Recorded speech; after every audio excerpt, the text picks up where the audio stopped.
చక్రవర్తి అయి రాజ్యమునేలే రామయ్య తండ్రి మాటకై పదవిని బదలి అడవులకేగెనయా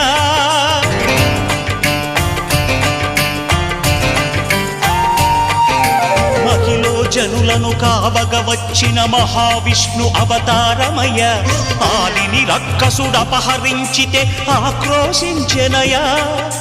అసురుని త్రుంచి అమ్మను తెచ్చి అగ్ని పరీక్ష విధించెనయా సాగలి నిందకు సత్యము చాటగ కులసతినే విడనాడెనయ నా రాముని కష్టం లోకం